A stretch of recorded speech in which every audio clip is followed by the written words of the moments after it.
नमस्कार दोस्तों, आप सभी का स्वागत है हमारे YouTube चैनल प्राचीन बोल पर। दोस्तों, अगर आप अपनी लाइफ में कुछ नया सीखना चाहते हैं तो चैनल को सब्सक्राइब जरूर करिएगा।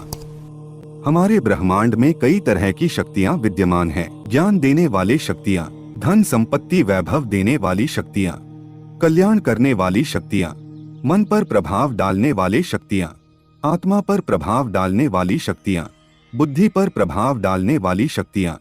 लेकिन इन शक्तियों को तुम यदि उपयोग करना चाहते हो तो तुम्हें इन शक्तियों का ज्ञान होना बहुत जरूरी है। तुम्हें यह ज्ञान होना भी जरूरी है कि कौन सी शक्ति हमारे जीवन पर क्या प्रभाव डालती है और इन शक्तियों का हम किस तरह से उपयोग कर ज्ञानवान, समृद्ध और वैभवशाली बनकर अपने जीवन को सार्थक बना सकते हैं। पिछली प्रस्तुति में हमने आपको बताया था कि इस ब्रह्मांड में 1 से लेकर 9 नंबर वाली भिन्न भिन्न शक्तियां अपना प्रभाव डालती है। इनमें 3, 6 और 9 नंबर वाली शक्तियां प्रमुख शक्तियां हैं। साथ में यह भी बताया था कि इन शक्तियों के साथ किस तरह से सूर्य, चंद्र, गुरु, राहु, बुध, शुक्र, केतु, शनि और मंगल की शक्तियां जुड़ी हुई है। किस तरह से पंचतत्व की शक्तियां इन अंकों के साथ जुड़ी हुई है और किस तरह से त्रिदेव ब्रह्मा, विष्णु और महेश का इन शक्तियों के साथ संबंध है। अब आगे आज हम आपको बताते हैं कि किस तरह से विभिन्न रंग इन शक्तियों के प्रभाव को प्रकट करते हैं। सबसे पहले बात करते हैं लाल रंग की।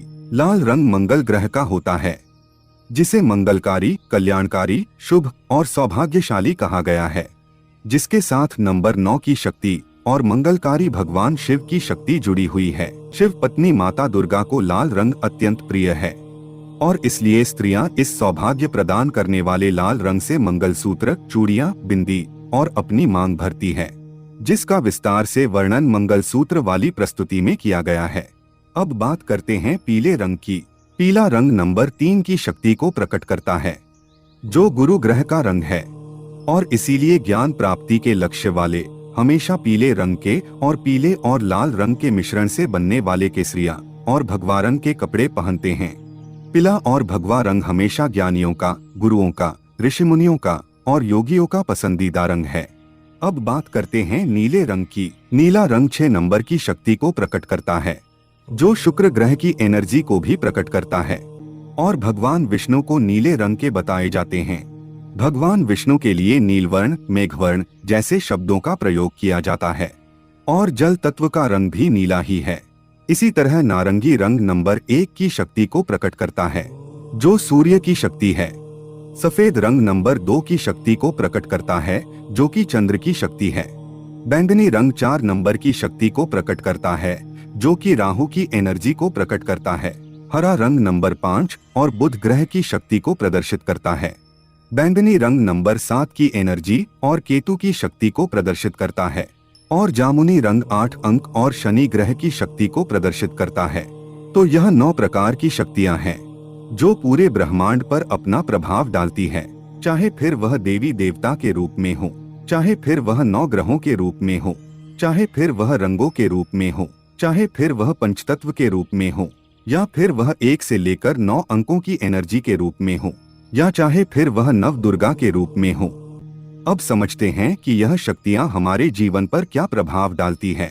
अब सबसे बड़ा प्रश्न यह है कि क्या हम इन शक्तियों का उपयोग कर ज्ञान, धन, दौलत और अच्छा सौभाग्य प्राप्त कर सकते हैं। ऐसा कौन सा तरीका है जिससे हम इन शक्तियों का उपयोग कर सके और इन शक्तियों की कृपा प्राप्त कर सके। ब्रह्मांड की इन शक्तियों की कृपा प्राप्त करने के लिए हमारे प्राचीन ग्रंथों में 3 प्रकार के मार्ग बताए गए हैं। पहला है मंत्र, दूसरा है यंत्र और तीसरा है तंत्र। हमारे वैदिक ग्रंथों में कई ऐसे धन प्राप्ति के, विद्या प्राप्ति के और कल्याणकारी मंत्र बताए गए हैं और इन मंत्र को सिद्ध करने से हम इन शक्तियों की कृपा पा सकते हैं। लेकिन आज के समय में इस मंत्रों को ना तो हम सिद्ध कर सकते हैं और ना तो इनसे कृपा पा सकते हैं, क्योंकि हम इतने अज्ञानी बन चुके हैं कि हमारी भाषा के ग और घ, ज और झ अक्षरों का सही उच्चारण क्या है और इनके उच्चारण में क्या फर्क है।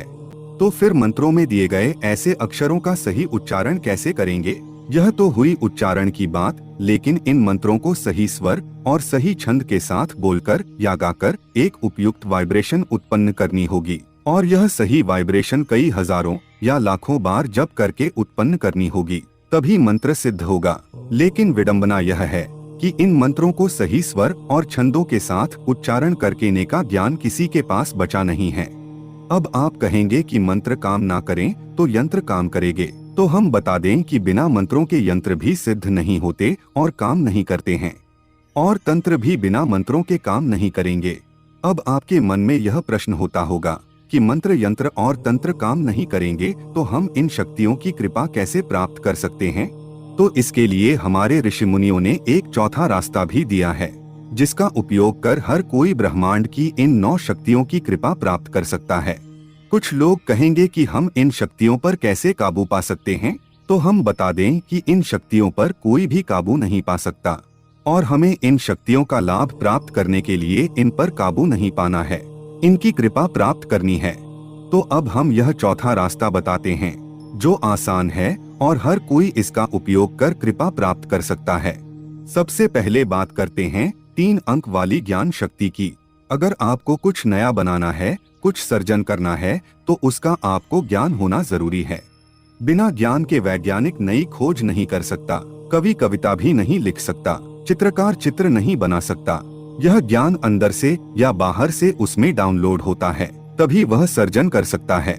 और इसीलिए सर्जन के देवता ब्रह्मा जी के साथ ज्ञान की देवी माता सरस्वती हमेशा रहती है। अब आप चाहते हैं कि आप में भी सृजनात्मक शक्ति विकसित हो, आपको भी ज्ञान प्राप्ति हो, तो इसके लिए हमारे पूर्वज ऋषियों ने बताया है कि गुरु देवो भवः, ज्ञान देने वाले गुरुओं को देव यानी भगवान माने, उनको सम्मान दे, उनके चरण स्पर्श करें। सिर्फ दिखावा करने के लिए नहीं, लेकिन हृदय पूर्वक यह कार्य करें। ज्ञान देने वाली जितनी भी चीजें हैं, जैसे कि पुस्तकें, कलम, मोबाइल, टेबलेट, कंप्यूटर, सबका सम्मान करें।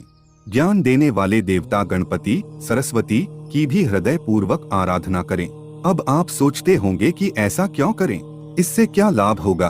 तो ऐसा करने से मंत्रों से जो वाइब्रेशन उत्पन्न होती है, वैसे ही वाइब्स इन कार्यों को करने से आप में उत्पन्न होगी, और इससे यह लाभ होगा कि ब्रह्मांड का जो ज्ञान है वह आप में डाउनलोड होने लगेगा। आप ऐसी कविता कर सकेंगे जो आपने कभी सोची भी नहीं होगी। आप ऐसी खोज करेंगे जिसके बारे में आपने कभी अपने मन में सोचा भी नहीं होगा।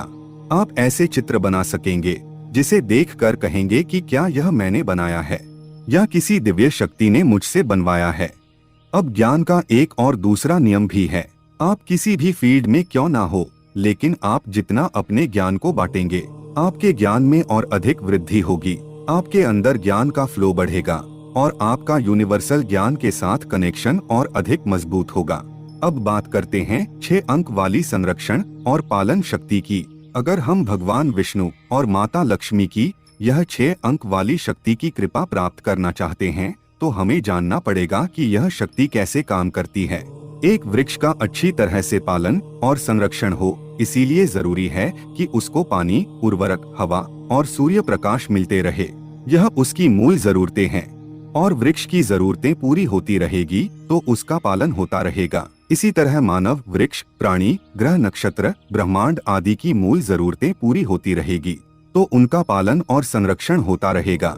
हमारे शरीर की जरूरतें और हमारे हर एक कोश की जरूरत को भगवान विष्णु पूरी करते हैं, जिससे हमारा शरीर और कोश जीवित रहते हैं, उसका पालन पोषण होता रहता है। जिस तरह से सृजन के देवता ब्रह्मा जी को सृजन करने के लिए ज्ञान की जरूरत होती है, माता सरस्वती की जरूरत होती है, वैसे ही पालनहारी देवता भगवान विष्णु को पालन और संरक्षण करने के लिए माता लक्ष्मी की जरूरत होती है। अब लक्ष्मी तत्व सिर्फ रुपया, पैसा या धन दौलत ही नहीं है, लेकिन लक्ष्मी तत्व एक ऐसा तत्व है जो समस्त यूनिवर्स को संचालित रखने में सहायता देता है। जैसे कि एक कोश का पालन और पोषण हो सके, इसके लिए जो एमिनो एसिड और प्रोटीन चाहिए, वह एसिड और प्रोटीन का पोषक रस लक्ष्मी तत्व है। एक अणु बना है न्यूट्रॉन, प्रोटॉन और इलेक्ट्रॉन से, और उसका संचालन करने वाले धन, ऋण और न्यूट्रल चार्जेस लक्ष्मी तत्व है। एक ग्रह मंडल को संचालित रखने वाले गुरुत्वाकर्षण जैसे बल लक्ष्मी तत्व है, और इसी तरह मनुष्य के व्यवहार को और जरूरतों को पोषित करने वाले सोना, चांदी, रुपया, धन दौलत भी लक्ष्मी तत्व है। तो पशुओं के लिए खाना और पोषक आहार लक्ष्मी तत्व है। अब आप चाहते हैं कि आप पर भी माता लक्ष्मी की कृपा हो, तो इसके लिए जरूरी है कि आप भगवान विष्णु के कार्य करें। भगवान विष्णु का कार्य है पालन, पोषण और संरक्षण।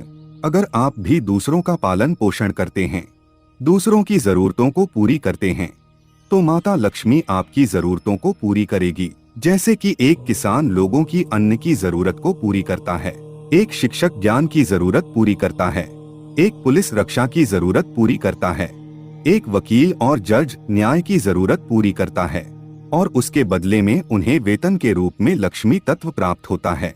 लेकिन अगर आप अधिक मात्रा में लक्ष्मी तत्व प्राप्त करना चाहते हैं, तो आपको ढूंढना पड़ेगा कि लोगों की ऐसी कौन सी जरूरत है जो सिर्फ आप पूरी कर सकते हैं। आपको उस खाली जगह को भरना होगा जिस जरूरत को कोई पूरी नहीं कर रहा हो, या तो कम लोग उस जरूरत को पूरी कर रहे हो। अगर आप ऐसा करते हैं तो आपके पास लोगों की लाइनें लग जाएगी और आपके पास इतना लक्ष्मी तत्व आ जाएगा जिसे संभालना आपके लिए मुश्किल हो जाएगा। अगर आप एक शिक्षक है तो ऐसा ज्ञान दीजिए कि दूसरा कोई आपके तरीके से और आपके जैसा ज्ञान ना देता हो। लोगों की ज्ञान की उन जरूरत को खोजे जो अभी तक खाली है। अगर आप डॉक्टर है तो लोगों के स्वास्थ्य की उन जरूरतों को पूरी करें जिसे बहुत कम डॉक्टर पूरी कर रहे हैं। आप पुलिस है तो लोगों को कानून और व्यवस्था की ऐसी सेवा प्राप्त करवाएं कि जिसकी लोगों को वर्षों से तमन्ना थी।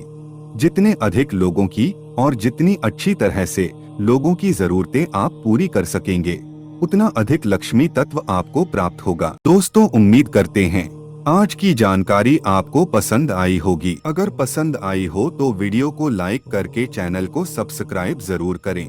मिलते हैं अगले वीडियो में। धन्यवाद।